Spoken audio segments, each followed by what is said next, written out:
श्री सतगुरुदेव भगवान की जय। प्यारे कृष्ण कन्हैया लाल की जय। श्यावर रामचंद्र की जय। श्री रामचरित मानस अयोध्या कांड चल रहा है और आज है 76वें श्लोक से। गई लखन जहाँ जानकी नाथो, भेमन मुदित पाई पिय साथो। बंदी राम सिय चरण सुहाए, चले संग नृप मंदिर आए। लक्ष्मण जी वहाँ गए जहाँ श्री जानकी नाथ जी थे और प्रिय का साथ पाकर मन में बड़े ही प्रसन्न हुए। श्री राम जी और सीता जी के सुंदर चरणों की वंदना करके वे उनके साथ चले और राजभवन में आए। कहीं परस पर पुर नर नारी, भली बनाई विधि बात बिगारी। तन कृष मन दुख बदन मलिने, विकल मनहु माखी मधु छीने। नगर के स्त्री पुरुष आपस में कह रहे हैं कि विधाता ने खूब बनाकर बात बिगाड़ी। उनके शरीर दुबले, मन दुखी और मुख उदास हो रहे हैं। वे ऐसे व्याकुल हैं जैसे शहद छीन लिए जाने पर शहद की मक्खियाँ व्याकुल हों। करमी जही सिर धुनि पछिताही, जन बिनु पंख बिहग अकुलाही। भई बड़ी भीर भूप दरबारा, बरनी न जाए विषादो अपारा। सब हाथ मल रहे हैं और सिर धुन कर पछता रहे हैं, मानो बिना पंख के पक्षी व्याकुल हो रहे हों। राजद्वार पर बड़ी भीड़ हो रही है, अपार विषाद का वर्णन नहीं किया जा सकता। सचिव उठाई राउ बैठारे, कही प्रिय बचन राम पग धारे। श्री समेत दो तनय निहारी, व्याकुल भयउ भूमि पति भारी। श्री रामचंद्र जी पधारे हैं, ये प्रिय वचन कहकर मंत्री ने राजा को उठाकर बैठाया। सीता सहित दोनों पुत्रों को वन के लिए तैयार देख राजा बहुत व्याकुल हुए। सिय सहित सुत सुभग दो, देख देख अकुलाई। बारही बार स्नेह बस, राउले उरलाई। सीता सहित दोनों सुंदर पुत्रों को देख देख कर राजा अकुलाते हैं और स्नेह बस बारंबार उन्हें हृदय से लगा लेते हैं। सकई न बोली बिकल नर नाहु, शोक जनित उर दारुण दाहु। नाई शीस पद अति अनुरागा, उठ रघुवीर विदा तब मांगा।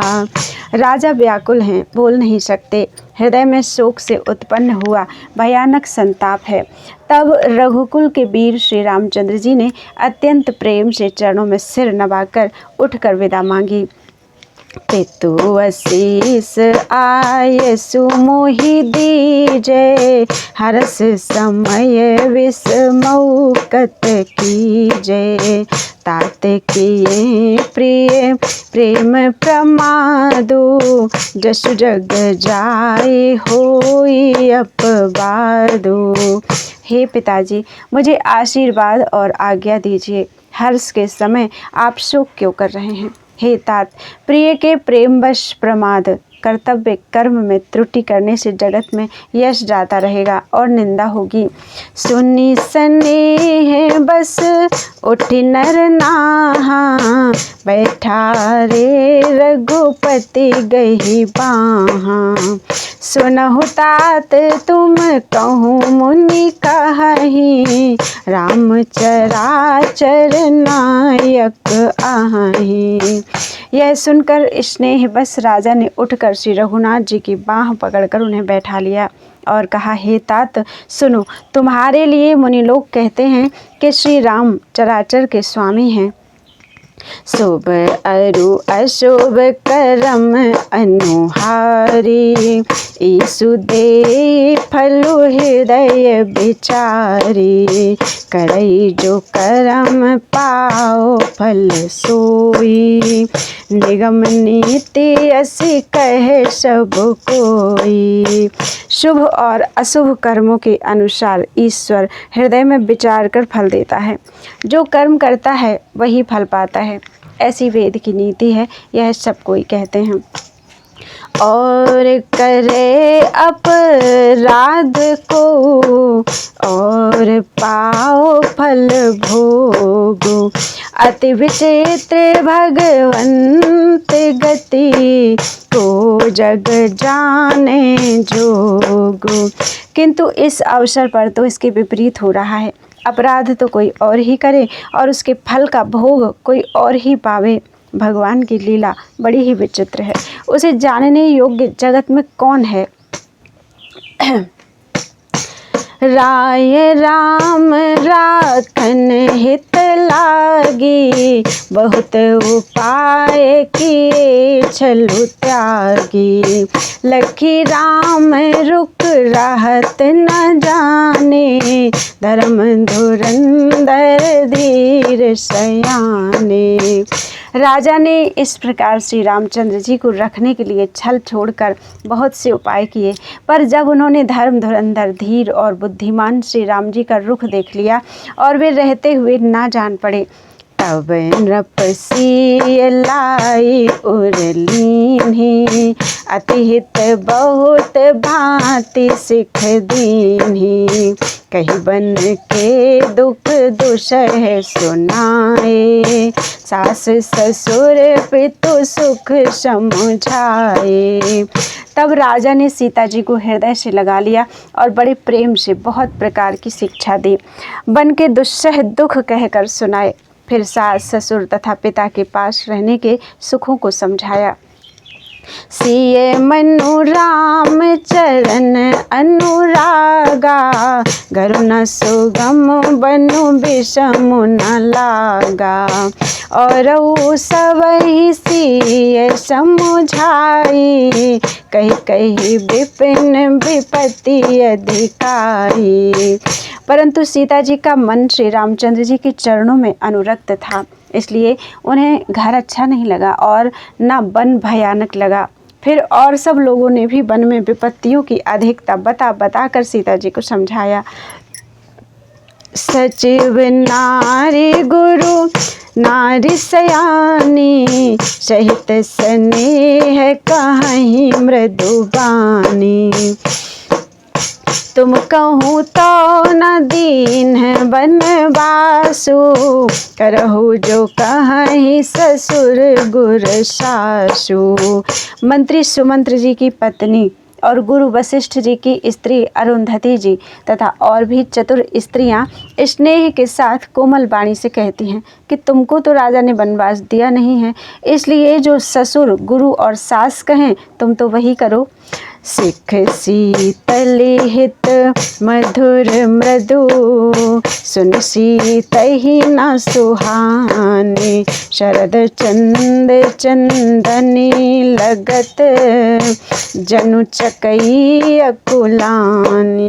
यह शीतल हितकारी मधुर और कोमल सीख सुनने पर सीता जी को अच्छी नहीं लगी। वे इस प्रकार व्याकुल हो गई मानो शरद ऋतु के चंद्रमा की चांदनी लगते ही चकई व्याकुल हो उठी हो। सिय सकुच बस उतरु न देई, सो सुनि तमकि उठी कैकेयी, मुनिपट भूषण भाजन आनी, आगे धरि बोली मृदुवानी। सीता जी संकोचवश उत्तर नहीं देती।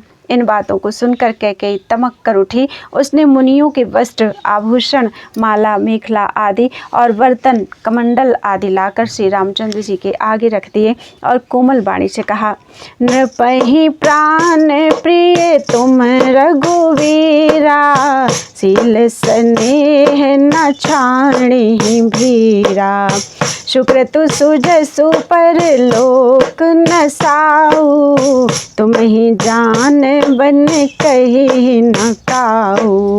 हे रघुवीर, राजा को तुम प्राणों के समान प्रिय हो। भीरु, प्रेम बस दुर्बल हृदय की राजा सील और स्नेह नहीं छोड़ेंगे। पुण्य, सुंदर, यश और परलोक चाहे नष्ट हो जाएं, पर तुम्हें बन जाने को वे कभी नहीं कहेंगे। अस विचारी सोई करहु जो भावा, राम जननी सिख सुख सुनि सुख पावा, भूपहि बचन बान सम लागे, करहि न प्राण पयान अभागे। ऐसा विचार कर जो तुम्हें अच्छा लगे वही करो। माता की सीख सुनकर श्री रामचंद्र जी ने बड़ा सुख पाया, परंतु राजा को ये वचन बाण के समान लगे। वे सोचने लगे, अब भी अभागे प्राण क्यों नहीं निकलते। लोग बेकल मूर्छित नर नाहु, काह करिए कछु सूझ न काहू। राम तुरत मुनि बेशु बनाई, चले जनक जननी शिरुनाई। राजा मूर्छित हो गए, लोग व्याकुल हैं, किसी को कुछ नहीं सूझ पड़ता कि क्या करें। श्री रामचंद्र जी तुरंत मुनि का वेश बनाकर और माता पिता को सिर नवाकर चल दिए। सजीवन साजु समाजु सब, बनिता बंधु समेत, बंदी बेप्र गुरु चरण प्रभु, चले कर सब ही अचेत। वन का सब साज सामान सजकर वन के लिए आवश्यक वस्तुओं को साथ लेकर श्री रामचंद्र जी, श्री सीता जी और श्री भाई लक्ष्मण जी सहित ब्राह्मण और गुरु के चरणों की वंदना करके सबको अचेत करके चले। निकसी वशिष्ठ द्वार भय ठाड़े, देखे लोग बिरह दो दाढ़े, कहे प्रिय वचन सकल समुझाए, विप्र वृंद रघुवीर बुलाए। राजमहल से निकलकर श्री रामचंद्र जी वशिष्ठ जी के दरवाजे पर जा खड़े हुए और देखा कि सब लोग विरह की अग्नि में जल रहे हैं। उन्होंने प्रिय वचन कहकर सबको समझाया। फिर श्री रामचंद्र जी ने ब्राह्मणों की मंडली को बुलाया।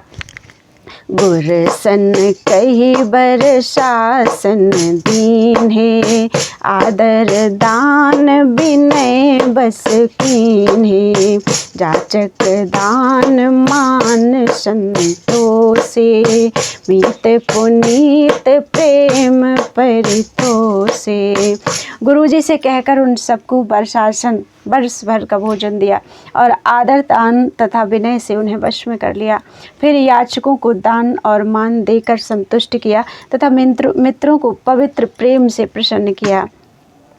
दासी दास बुलाए बहोरी, गुरहि सौंपे बोले कर जोरी, सबके सार संभार गुसाई, करबि जनक जननी की नाई।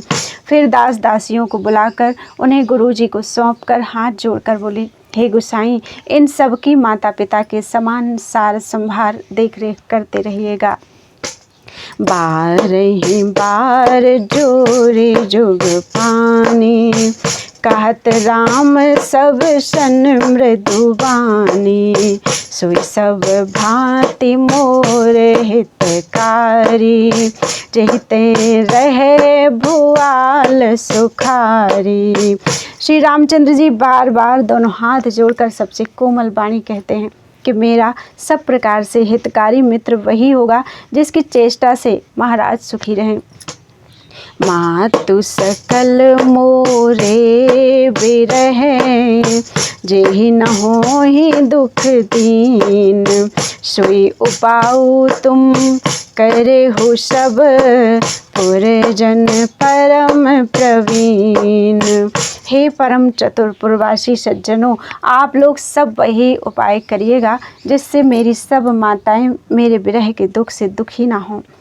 एहि विधि राम सबहि समुझावा, गुरुपद पदुम हरषि शिरुनावा।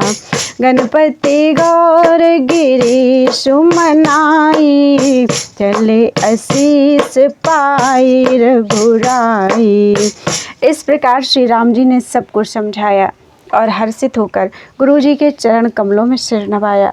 फिर गणेश जी, पार्वती जी और कैलाशपति महादेव जी को मनाकर तथा आशीर्वाद पाकर श्री रघुनाथ जी चले।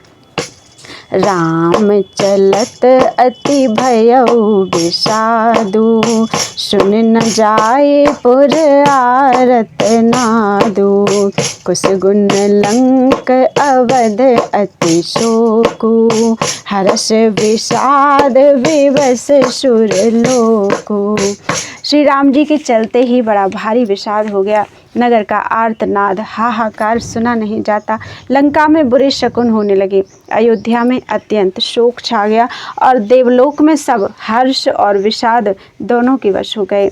हर्ष इस बात का था कि अब राक्षसों का नाश होगा और विषाद इस बात का था कि अयोध्या वासियों के शोक का कारण था।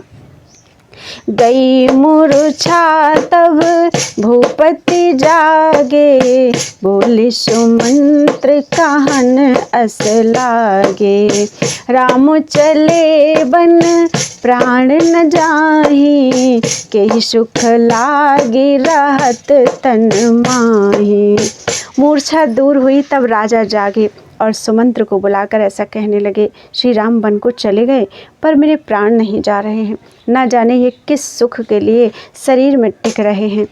एहि ते कवन व्यथा बलवाना, जो दुख पाए तजहि तनु प्राणा। पुनि धरि धीर कहई नर नाहु, लय रथु संग सखा तुम जाहु।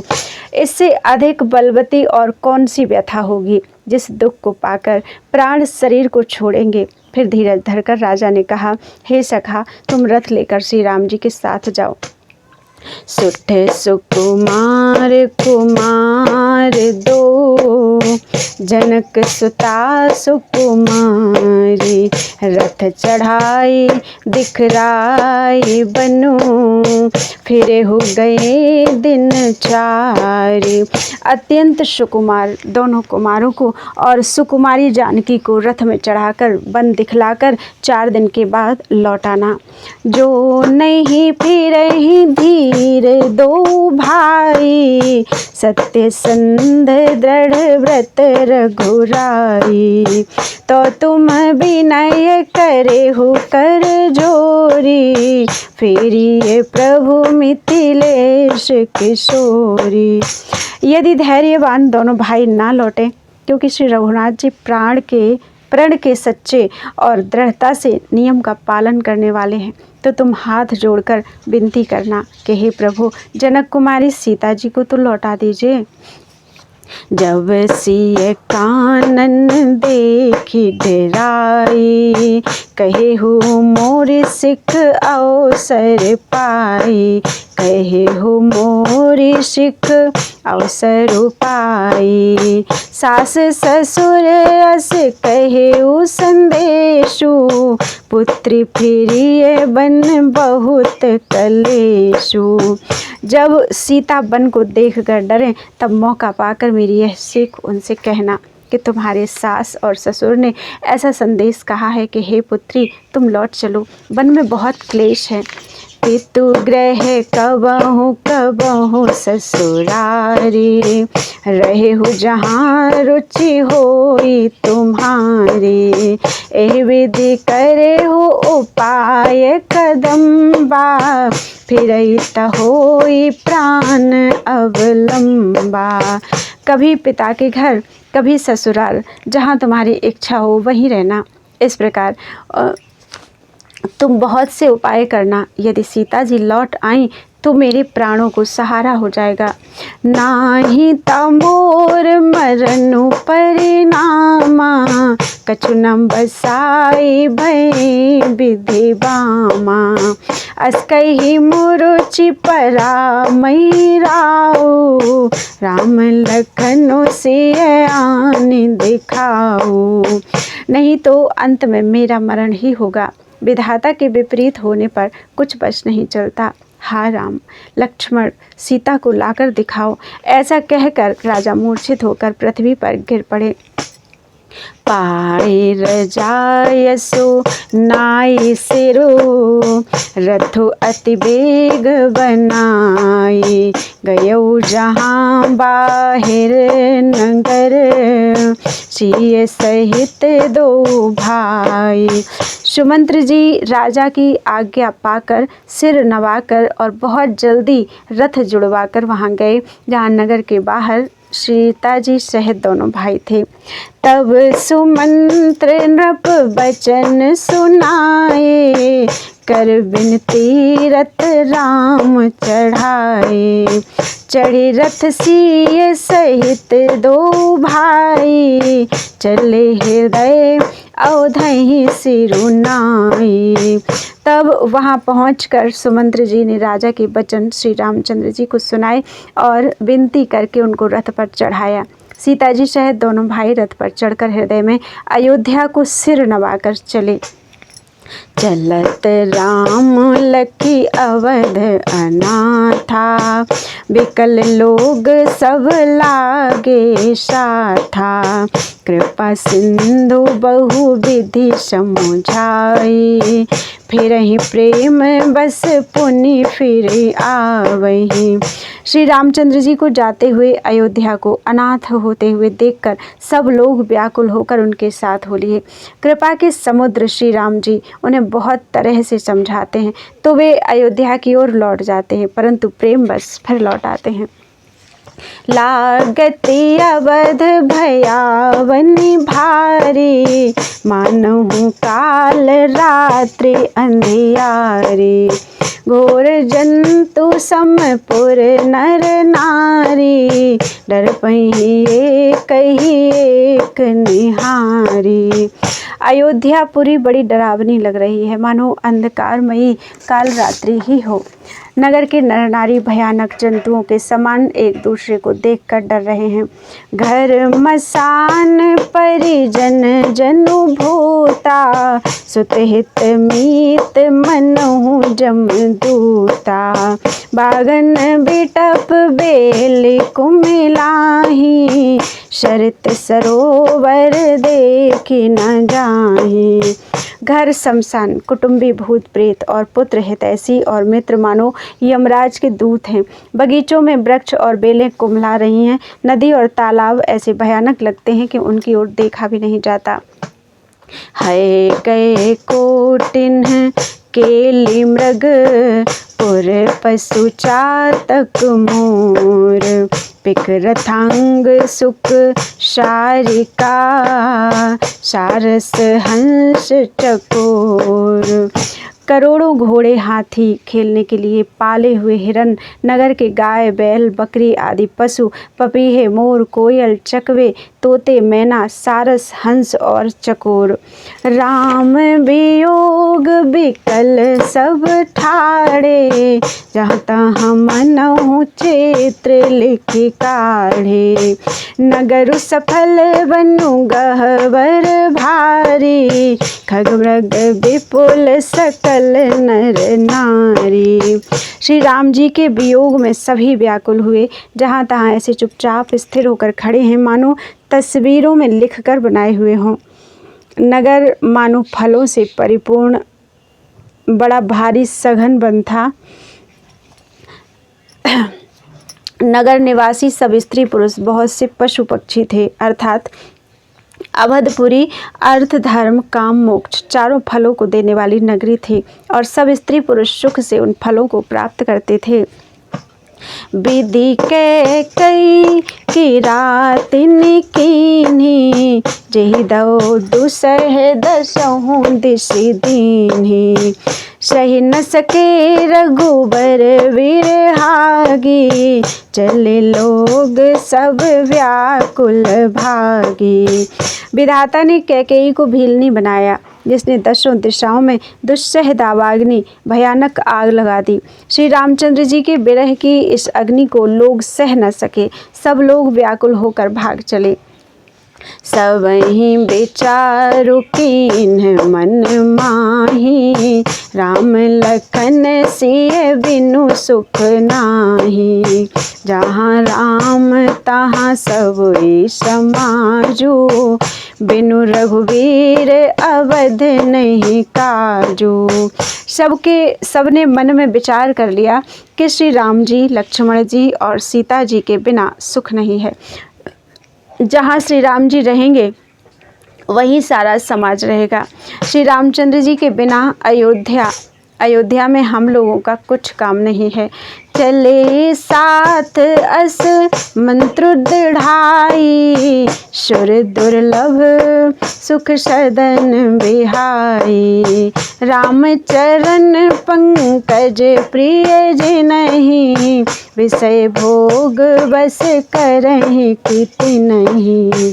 ऐसा विचार दृढ़ करके देवताओं को भी दुर्लभ सुखों से पूर्ण घरों को छोड़कर सब श्री रामचंद्र जी के साथ चल पड़े। जिनको श्री राम जी के चरण कमल प्यारे हैं, उन्हें क्या कभी विषय भोग वश में कर सकते हैं। बालक वृद्ध बिहाई ग्रह, लगे लोग सब साथ। तमसा तीर निवास किए, प्रथम दिवस रघुनाथ। बच्चों और बूढ़ों को घरों में छोड़कर सब लोग साथ हो लिए। पहले दिन श्री रघुनाथ जी ने तमसा नदी के तीर पर निवास किया। बोलो वृंदावन बिहारी लाल की जय। 84 दोहे अयोध्या कांड के पूरे हुए हैं। त्वदीयं वस्तु गोविंदम तुभ्यमेव समर्पये, तेन त्वदंघ्रि कमले रतिं मे यच्छ शाश्वतीम्।